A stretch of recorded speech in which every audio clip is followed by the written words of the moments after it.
Sup guys, it's DeQuincy here to bring you Fairy Tail Chapter 323 review.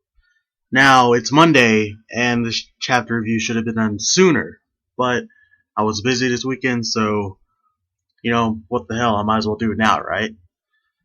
Now what can I really say that hasn't been said yet?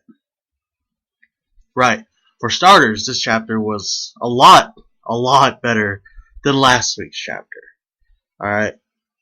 But I'm not going to turn this review into a rant like last week. So, yeah, let's get this started. So, I'm going to talk about 4 main points. The first main point would be Fairy Tail winning, Sting, and Rogue and Frosh's conversation.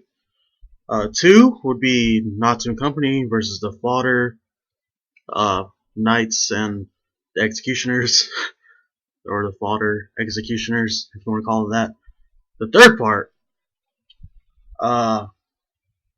Jalal, Notier, and Arcadius, and the Princess, which is probably the best part of the chapter. And the last part, going back to point 2, Natsu and Company. So, let's start, guys.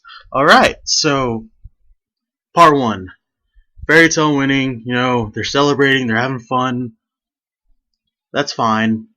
I'm slowly getting less pissed about it, but at the same time, I'm still pissed about it. Fuck it, alright? It's a unicorn shit, pretty much. And then we see Sting. Alright? Here's the one thing I liked about this part, or his first part. Gajil walks up to Sting and is like, your face looks pathetic. I was like, thank you. Thank you, Gajil, for pointing out how pathetic Sting looks. So I was really happy about that. Sting asks, why didn't Natsu participate?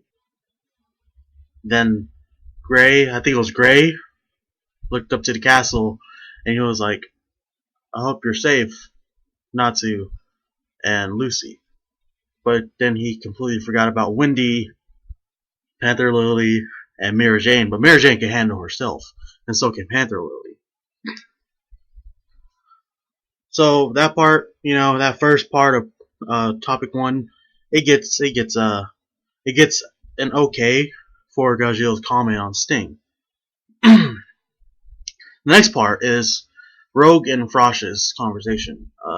Plain and simple, Rogue tells Frosh he wants to grow up to be a man who treasures friendship. That's pretty much it. And, we all saw this coming. We all knew Rogue would somehow would grow to cherish his friends. So, again, it gets okay. It gets an okay for that part too. So, overall, part 1, okay. Alright. Part 2, Natsu and Company versus the Fodder Knights and Executioners. Honest to all, if Mira Jane didn't go back to find Yukino,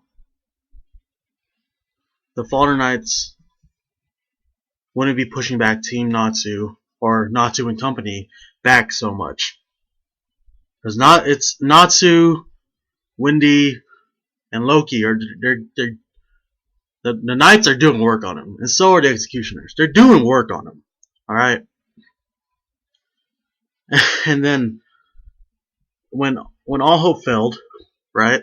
When it looked like Natsu and Company were gonna finally get what's coming to them, a fucking shadow comes in and envelops all the Knights. And all the Executioners. And I was like, okay. Last time I checked, Rogue was injured, and he was, like with Frosh. Then I got to thinking, I was like, maybe someone new with shadow magic's coming in to play. Will Hiro Mashima introduce a Shadow Godslayer this early? Well, that would be cool, but we all know God Slayers haven't really struck any major points in a Fairy Tail, except for Zancro. You know, he had an amazing fight with Natsu. Well, not amazing, but he had a really good fight. Orga, not so much. Shelia, you know, yeah, whatever. So Natsu and Ko and the Shadow, they get a good. They get a good. All right. Now time for the third part, or the third topic. I'm not Gajil. Jalal and Utir were talking. Jalal comes to a realization that, you know, that he's missed something so simple. He states that the Lucy he talked to said she came on July 4th, but she really came back on July 3rd, the midnight of July 3rd. But the power they've been feeling from Zarif has been here, you know, years past. So they get up and I think they're running towards the castle. It looks like they're running towards the castle. And then we cut to Arcadius and the princess. And Arcadius approaches the princess, and he's like, "Princess, I'm sorry I doubted you." So he takes out his sword, he gives it to the princess, then puts the tip of the sword to his neck. He says, "I should have, like," he said something in the gist of, "I should have not gone against your judgments," or something like that. Princess like what's going on here? She's literally like, "What's going on here?" And the princess assistant, I don't remember his name. He's like, "Cardius, what are you doing?" I was like, okay, that guy's pointless. But Cardius then states, why would she as in future Lucy, shed tears if she was just going to set her comrades up? Here is the part I almost saw coming. I almost predicted this. I didn't want to say it, but I almost got this part right. The princess states, the person who told me about the impending future was a man. Holy good Jesus, unicorn nipple shit monkeys. Like, seriously. A man was the person who told the princess all this stuff. Like, the future, the results of the games, all that stuff right there. Jalal then states, Lucy from the future came back in time using the eclipse, which is, you know, connected to Zarif to save the future, which is, you know, very plausible. I can see that happening.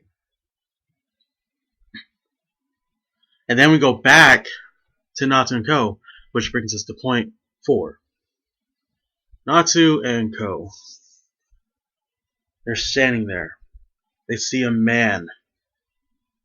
They see a man before them. The man then states, how nostalgic Natsu. How nostalgic this moment.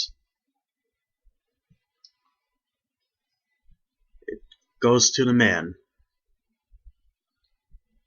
He says, hello. I am from the future. I am Rogue. Alright guys. Honest opinion of this.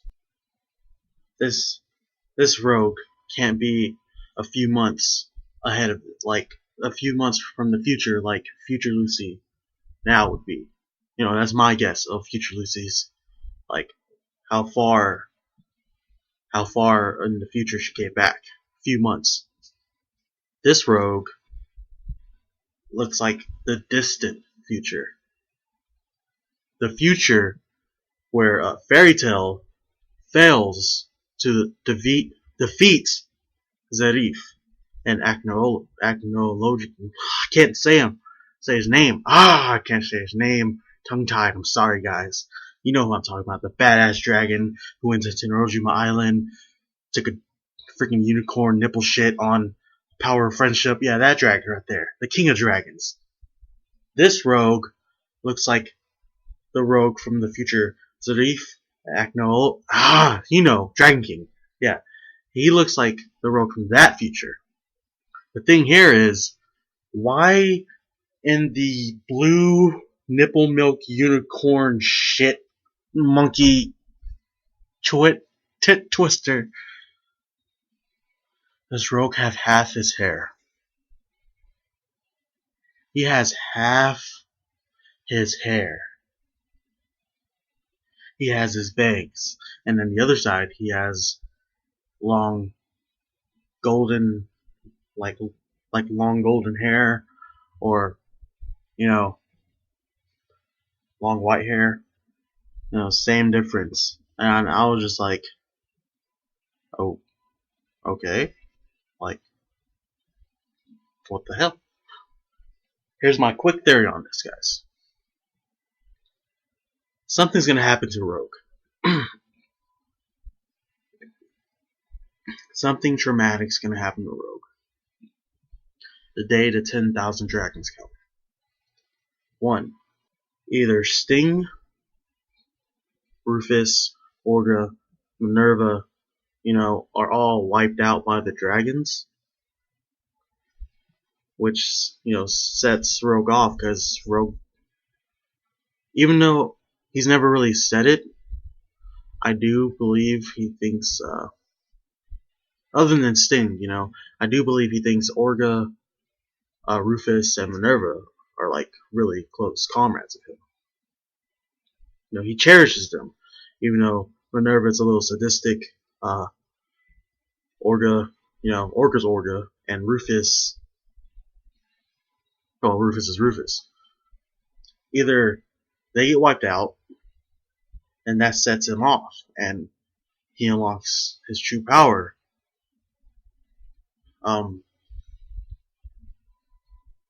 Or Frosh throws himself in front of Rogue to save Rogue,